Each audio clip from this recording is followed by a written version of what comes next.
I have another news update for all of you who play New World.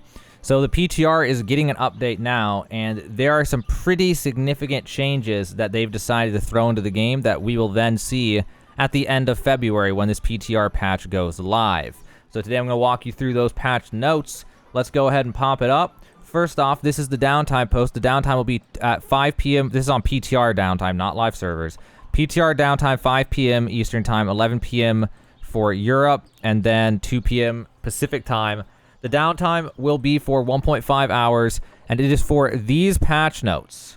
Okay, so these patch notes right here. So, Yellow Topaz no longer has been a drop time. Some of this stuff seems redundant, but the big takeaways from this top part is increase the umbral gained from casts from 3 to 200 all the way to 100 to 400. So, in other words, you guys will have a good reason to do your daily gypsum once you already have expertise 600.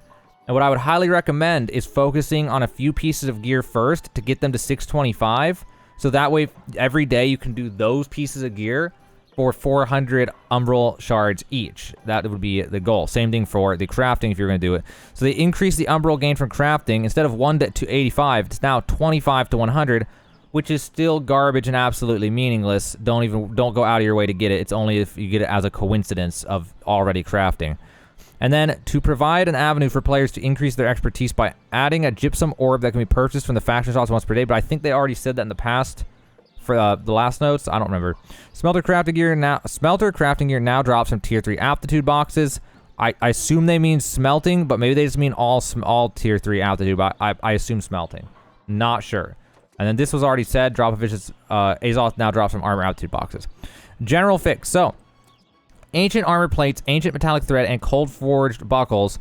They were not earnable, and now they are, and they will be able to be listed in the trading post apparently. New icon, new font, trade chat channel, and they remove the option to use umbral shards on an item that is on the ground from your inventory. Also, they fixed an issue where expired orders from the trading post did not notify the player they would be returned to the storage shed. And fixed multiple issues involving consistencies and typos on loader screen tooltips. Now on to something really interesting, okay? This one's kind of weird. So, hey, we're going to do stuff about taxes. It's basically this. And they're going to update the housing tax minimum band to 0.1 instead of 5. And they're going to update the housing tax maximum band to 1% instead of 10%, which is going to be even less than what it was in December. And then they're going to make it so the controlling companies duplicate coins from those taxes. So that means taxes are always just going to be 1%. Now, pretty much everyone's always going to have it set to 1%. But for any casual player, your housing taxes will be decreased.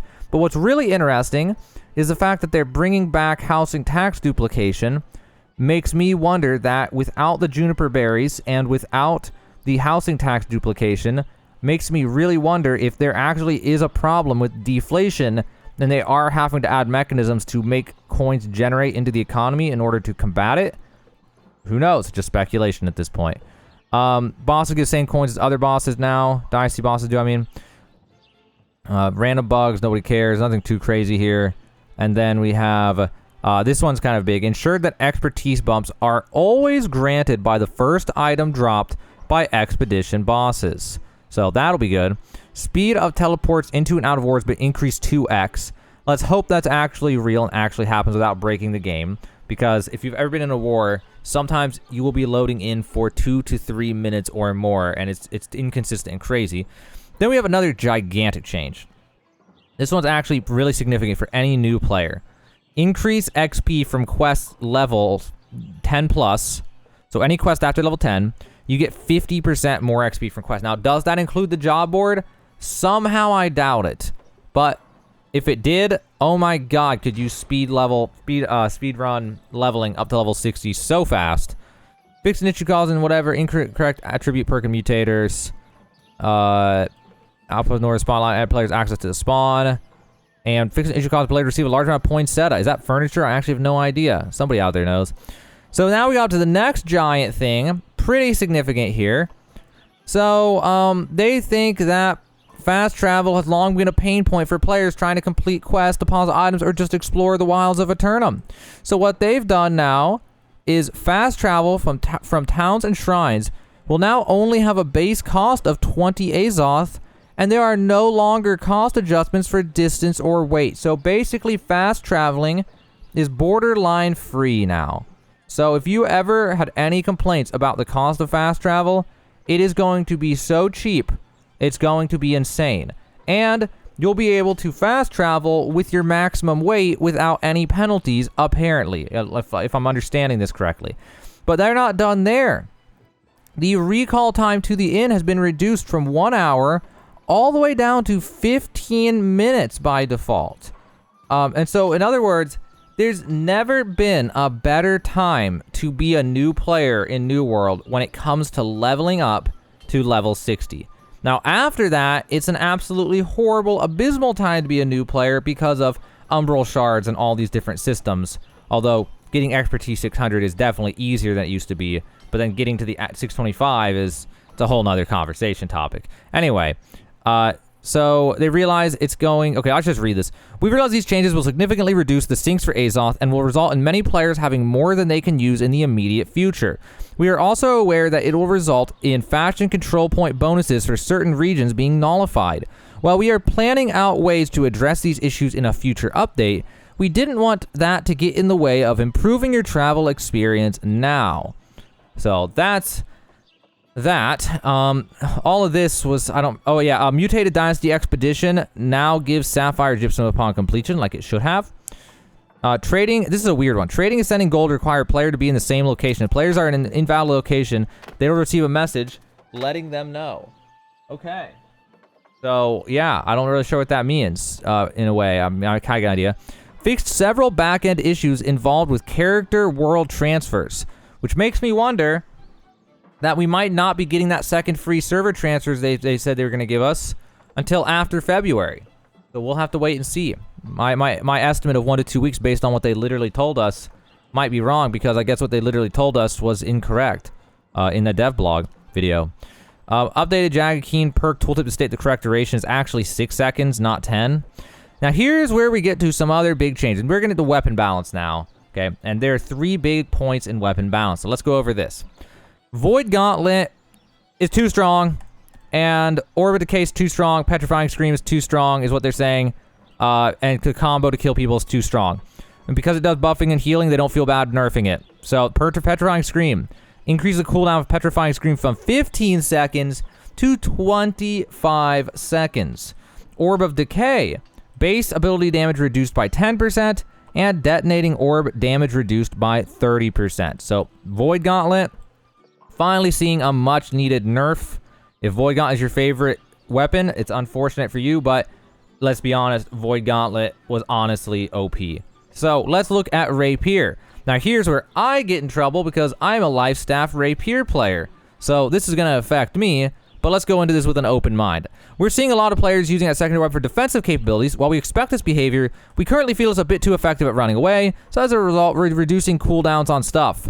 But we are also swapping the upgrades Crescendo and Breath, and so that players using Evade offensively have better access to cooldown reduction. So, Riposte. Increased cooldown from 12 to 18. Honestly, that's fair. I felt like I had it literally whenever I needed it in a war, but also... darn, unlucky. I am going to randomly die now because of not having Riposte, because I am a healer. Evade. Increased cooldown from 6 to 12 seconds. That is significant, but it's not going to be that impactful because generally, it was the same kind of thing as when you get stuck in a Grav and you generally always had it. Well, you'll probably still have it most of the time anyway. Occasionally, you'll die by not having it. And honestly, I was pretty lazy about not using it anyway and just using Flesh or whatever instead. Anyway...